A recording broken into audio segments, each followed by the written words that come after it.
That came this way. And we have to also commend all those other groups within the wider Yes movement who came along, the fellow travellers, the national collectives, the Greens, the Radical Indies, the Women for Indy, all those groups, the wider Yes movement embraced them all. And we had many differences in that. But in the fact that we managed to sit on that and work together for the greater goal is what the movement is about and what will allow us to win next time. And so I want to commend the Green Party, and I want to ask Sarah Beattie Smith, who has also been involved in Commonweal and in many of the campaigns all the way through, who stood in the southwest of Scotland as well, to speak on behalf of the Green Party and their role in the coming movement as well. Sarah, thank you.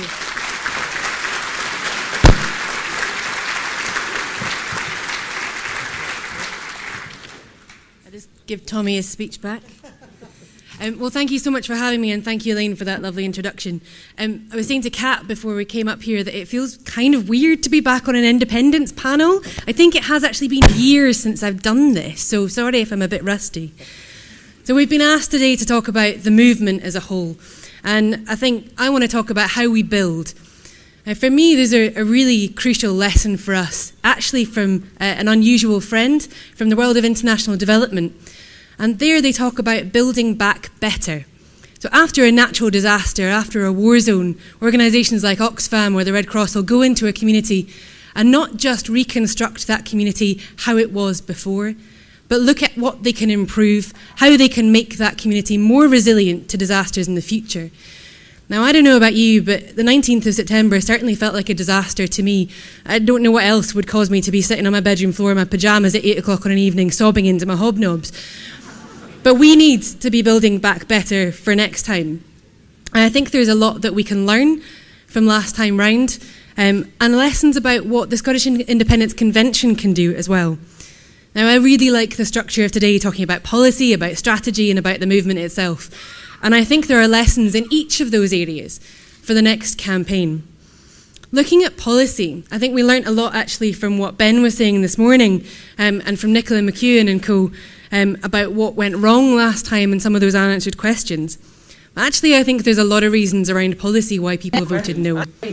Some of that was about unanswered questions, but some of it was actually that people were pretty happy with the status quo.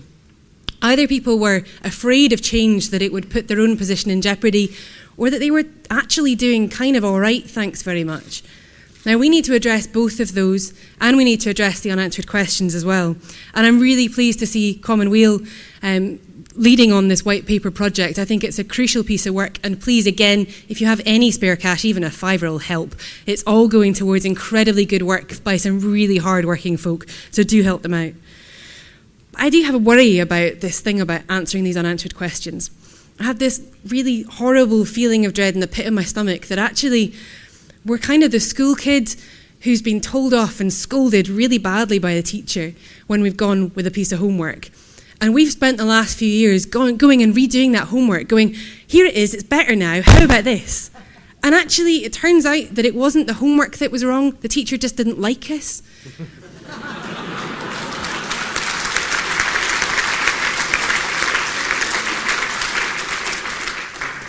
So while that work is really important on answering those unanswered questions, it's not all about currency, it's not all about borders. We've got to look at that vision of building a better Scotland.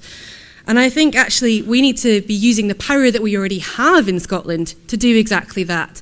And I think that takes us on to the strategy.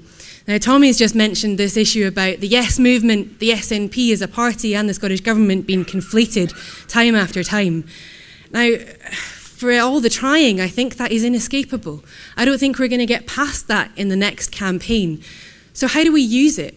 Well, actually, that whole conflation of those movements, was pretty useful in some ways the first time round, when you had a pretty competent government that looked like leaders in charge doing some pretty good stuff for Scotland. It wasn't just a pretendy parliament anymore, it was a Scottish government, not just a Scottish exec. It was people looking like senior politicians, not just your local council, who were trying to do something big for Scotland. And actually, we have to give some credit to the SNP that some of the things that happened in that first minority parliament were actually pretty good. So, maybe we should be looking at what's happening in this Scottish Parliament. Now, I don't know about those of you who are out there campaigning right now on domestic policy, whether that's education, the sodding council tax, using the income tax powers we now have, reforming welfare, any of those issues. You, like me, I would imagine, are quite frustrated at the total lack of progress. Now, I think we need to be working a lot harder, those of us who have time to put into campaigning and care about these domestic issues, on changing the minds of the SNP government to do better on those issues. But I also need all of you in the room who have any kind of sway with the SNP, and I'm talking to you, Tommy, and to Mary, and to Philippa. You need to be getting your own colleagues in Holyrood to listen to the rest of the movement when we're saying you're getting it wrong on council tax, you're getting it wrong on education, you're getting it wrong even on fracking. All of those issues we need to be changing, and we need to be talking honestly with each other and not getting defensive with each other.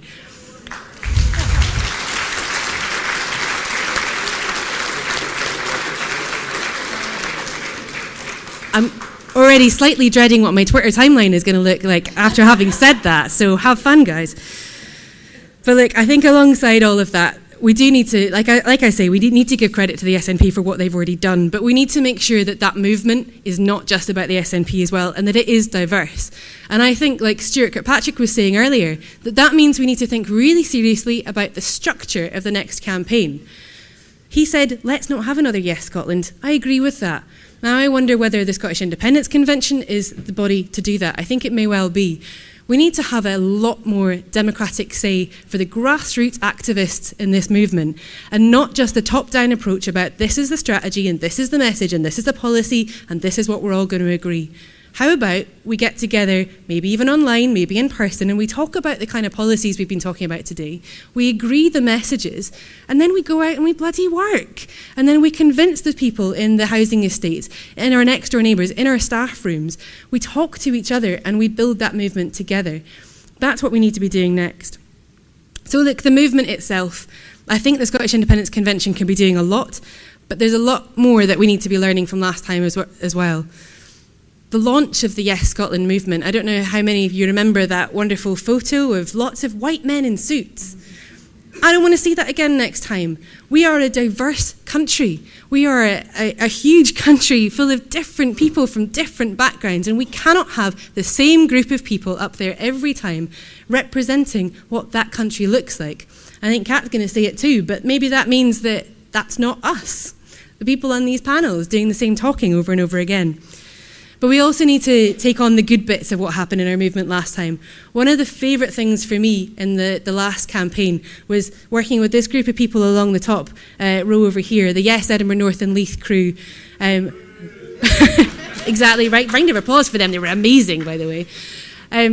They were such a great group of people. But what was brilliant about groups like Yenal and so many other groups was that we just did it. We had these spin-off groups. It wasn't about a top-down approach. It was about us going, right, should we just do something down the road? Let's do it that day. You do this, I'll do that. And it just happens. We need some energy for that, but we also need to give ourselves permission for that to happen again. So I think we need to be looking at ways for the grassroots to run the show a bit more. I think we need to be maybe a little less defensive and a little more constructive with each other. And I think, importantly, we need to be thinking about how we build back better. So I really hope that today is the start of something really big with the Scottish Independence Convention, and I hope to see you out there on the streets. Thanks very much.